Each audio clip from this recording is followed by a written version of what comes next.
Hello then everyone, both classes. Let's have another wave. Can you see me right if I stand here? Alright, good morning, boys and girls. Can you hear me okay? Right, hello, my name is Mason.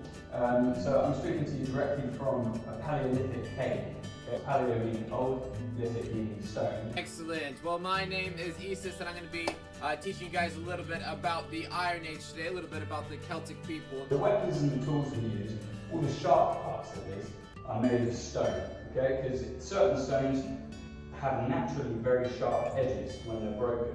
Can somebody give me an example what type of tool, what type of weapon we would need as a warrior? Somebody raise your hand and Mrs. Mullen can pick somebody.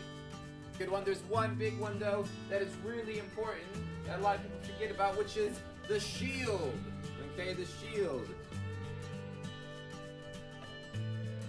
These are both axes. You see this clearly? Yeah? So these obviously are used for chopping down trees. Can we all say what this is together? A spear. Very good. Now this spear right here is great. Now, what is it mostly made out of? What is it mostly made out of here? Now obviously spears are excellent for hunting. Okay? I've got two different ones. Can you see the ends of these? Both of them flints.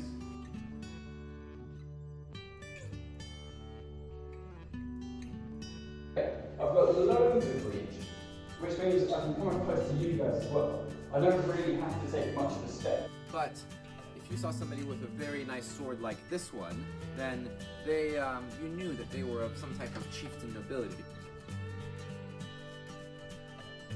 Yeah, exactly. So I haven't got an arrow here, but I do have an arrow head. Okay, can you all see this? But it takes off little chunks. And now that edge looks a bit chewed up. You see that? But what I'm going to do first is I'm going to show you a little bit about how we make our shield design.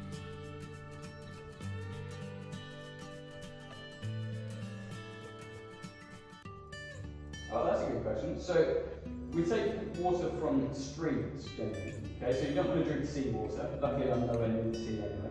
But if you take water from a flowing water source, then it's usually safe to drink. Okay? Nice.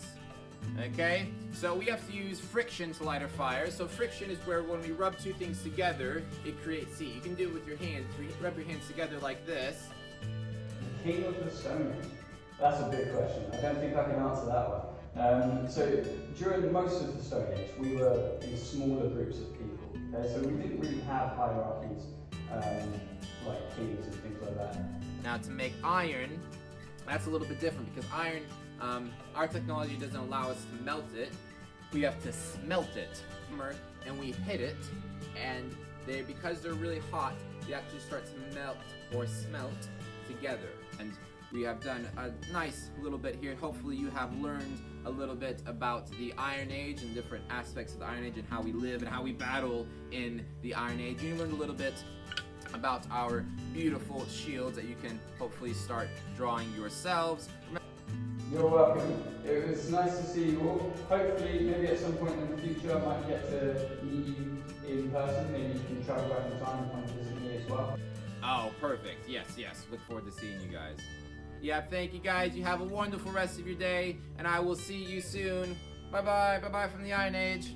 Take care. Right, thanks very much, everybody. It's nice to meet you. Have a good day. Bye-bye. Bye.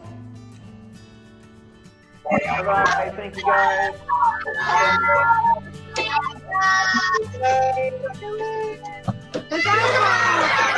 guys.